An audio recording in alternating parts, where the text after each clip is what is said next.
Part 1. The apartment was too quiet. I found this story buried deep in an old Reddit thread. The user deleted their account, but the post stayed. I don't know if it's real, but it stayed with me. So now, I'm sharing it with you. My name is Emily, and this is the first and last time I'll talk about what happened in that apartment. I had just turned 23 when I moved into the place on Ashcroft Lane. It was one of those old brownstone buildings, chipped red bricks, ivy crawling up the sides, and a gate that screeched when it opened. But the rent was cheap, too cheap for the area. The kind of deal you jump on before someone else does. I didn't ask questions. The landlord was an old man with thick glasses and the kind of smile that didn't reach his eyes. His name was Mr. Leary, and he barely looked at me during the tour. He just mumbled about quiet neighbors and how I shouldn't mess with the wiring. I nodded. I didn't care. All I saw was my own space. Finally, a fresh start. The apartment itself was small, but charming in an antique way. Crown molding, deep windowsills, faded wooden floors that creaked with every step. A little radiator by the window that clanked when it came on. I moved in on a Saturday. It rained all day, a soft, endless drizzle that turned the city into a blur of headlights and puddles. I remember it clearly, because that first night, something felt off. I was unpacking boxes in the living room when the overhead light started flickering. Not just a slow blink, but a rapid stutter, like it was being tapped repeatedly. I reached up, tightened the bulb, and it stopped. Easy fix. But then I noticed something else. The air had gone cold. Not window open cold. No draft, no breeze, just freezing. Like someone had opened a walk-in freezer behind me. I rubbed my arms and turned the heater up. But it didn't help. The radiator hissed and clanked, but the warmth never came. I shrugged it off. Old building, bad insulation, no big deal. Later that night, I went to bed early. I was exhausted, but sleep didn't come easy. There was a sound. Not loud, not even really clear, but real. A whisper. Low, almost imperceptible. At first, I thought it was the pipes or maybe the wind, but then I heard it again, clearer. It was coming from the wall behind my bed. I pressed my ear to it. Nothing. I waited. Then, dim ear. I jerked back. My heart slammed into my ribs. It wasn't a voice I recognized. It didn't even sound human, just breathy and hollow and wrong. I didn't sleep that night. In the morning, I convinced myself it was a dream, a half-asleep auditory hallucination, my brain making noise out of silence. I laughed about it, made some coffee, opened a window to let fresh air in, but the cold never left. No matter what I did, the apartment was always cold. By the end of the first week, I had replaced 3 light bulbs. They kept blowing out, always in the hallway, always at night. Then the whispering started again. Sometimes I'd hear it faintly when I brushed my teeth or when I walked past the living room at night. Always low, always behind the walls. And then came the shadows. That Friday, I came home from work and found my bedroom door wide open. I never leave it open. It's a weird habit, but I always keep it shut. I stood there for a long time, staring into the darkened room, heart in my throat. It was too quiet. The kind of quiet that presses in on your ears. I walked in, turned on the light. Nothing looked touched. Nothing was missing. But the air was wrong. Heavier. Like someone had been in there and just left. I told myself I was being paranoid, that I was just adjusting to a new place, to living alone, that maybe I left the door open in a rush that morning, but I didn't believe it. That night, I woke up to the sound of breathing. Not mine. It was slow, ragged, inhalation, pause, exhalation, right next to my ear. I screamed, jumped out of bed. I turned every light on. No one there. No signs of forced entry, but the breath was real. I felt it. Warm. Wet. I didn't go back to sleep. Part 2. The cold doesn't go away. I tried to sleep that night, but the cold wouldn't let me. I turned the heater all the way up, wrapped myself in 3 blankets, even wore my winter coat to bed. But it didn't matter. The cold wasn't the kind that touched your skin. It was inside, in my bones. Like something dead had crawled into me and decided to make a home. Around 3 a.m., I heard it again. Whispers. This time, clearer. It wasn't the muffled nonsense from before. I could make out words. Fragmented, jumbled, like voices layered over each other. Don't look. Behind you. He's waiting. I froze. I didn't want to move, but I also couldn't just lie there listening to that. So I sat up, flicked on the bedside lamp, and the whispers stopped. Just like that. Gone. The heater buzzed weakly. The light flickered for a moment, but stayed on. I told myself maybe it was just stress, moving to a new place, dealing with the breakup, the job hunt. It was all too much. Maybe my brain was trying to cope. But that didn't explain what happened next. The mirror. The bathroom mirror was fogged up when I went in the next morning. That would have been fine, except I hadn't taken a shower yet. I hadn't even turned on the hot water. Still, the mirror was fogged, like someone had been in there just before me. I wiped it with a towel, and for a second, I swear I saw a face behind me. Not in the mirror, in the reflection of the mirror, like someone standing in the hallway outside the door watching me. But when I turned, nothing. Just the silent, peeling wallpaper of the apartment. I didn't eat that morning. Couldn't. My stomach twisted every time I stepped into his shadow. I kept checking over my shoulder, opening and slamming doors like a maniac. I even opened the front door, just to make sure it still led outside. The tenant before me. I finally asked the landlord. I called her, tried to keep my voice steady. Hey, sorry, weird question. Do you know who lived in this apartment before me? She paused. I could hear her chewing something. Gum, maybe. Why? You have a problem? No, I mean, not really. Just curious. More silence.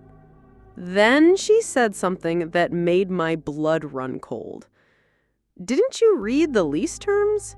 You're not supposed to ask about previous tenants. I blinked. What?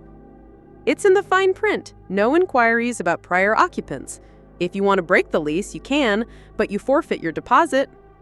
She hung up before I could say anything else. I went online. I searched the apartment's address. Nothing came up. No listings, no news articles, no Reddit threads.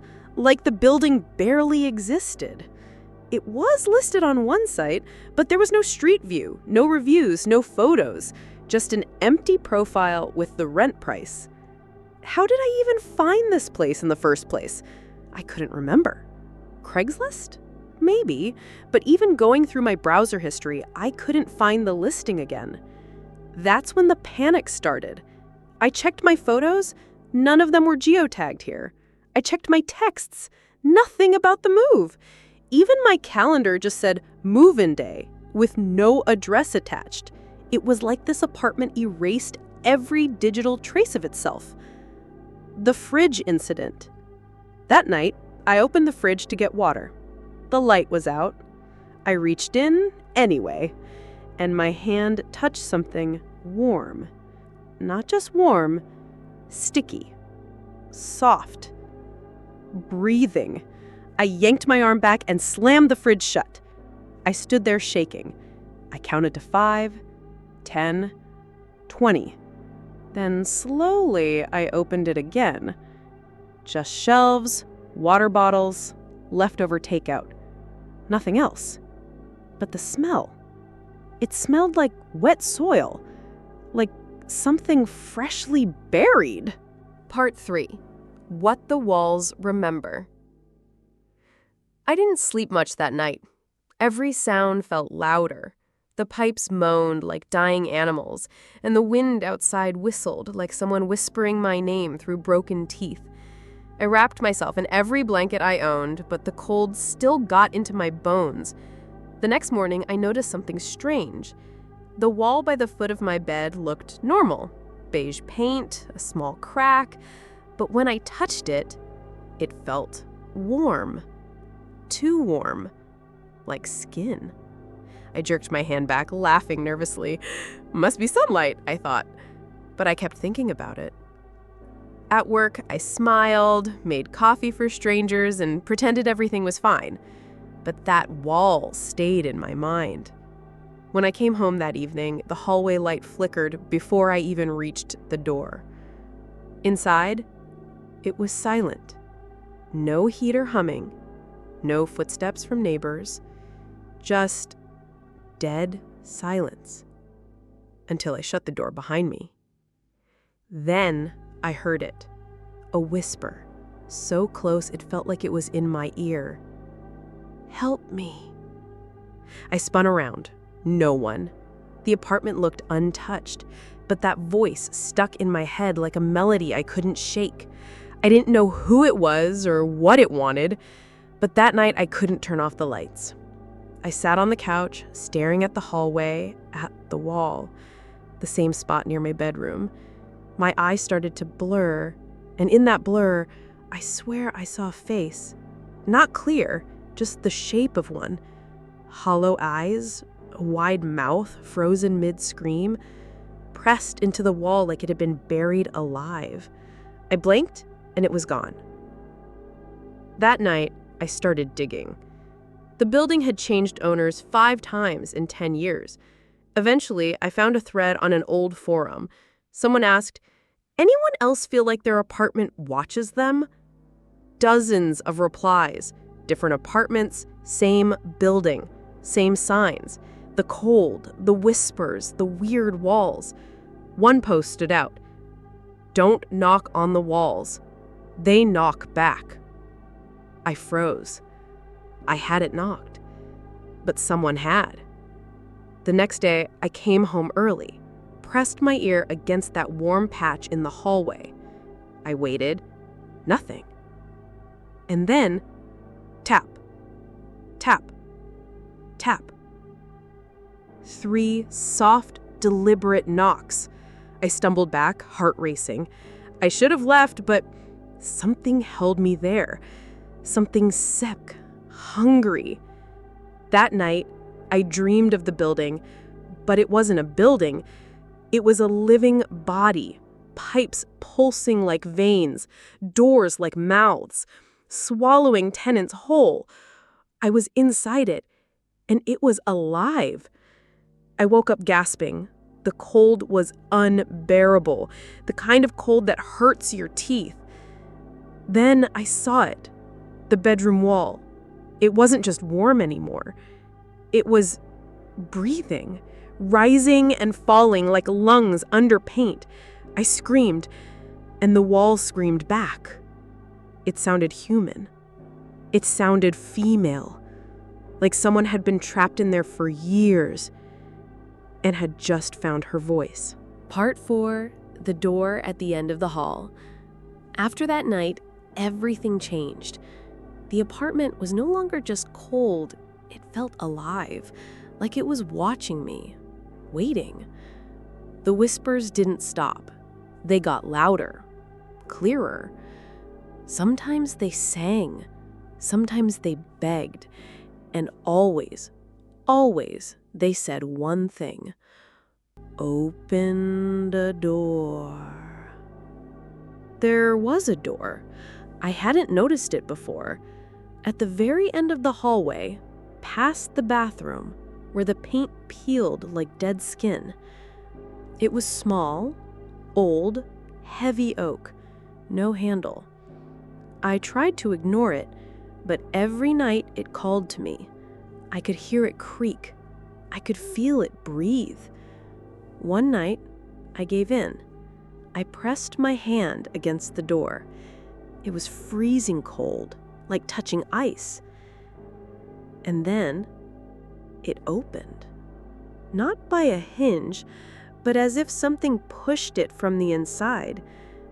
Behind it, darkness. Endless. And the whispers. So loud I couldn't hear my own thoughts. I stepped inside. The hallway stretched on forever, twisting and bending like a nightmare. I heard voices, echoes of the past, faces without names. They told me their stories: sorrow, betrayal, loneliness. They had been trapped here behind the door for decades, waiting for someone to listen, waiting for someone to set them free. I wanted to run, but I couldn't move. Then a figure emerged, not human, not fully, but somehow familiar. It reached out. I screamed. I woke up in my bed, morning light spilling through the window. The door was closed, but on my hand, a cold scratch, a reminder. I don't know if I'm free or if I'm just the next one trapped behind that door. But if you ever find a door with no handle in a place too cold to live, don't open it. Thank you for reading.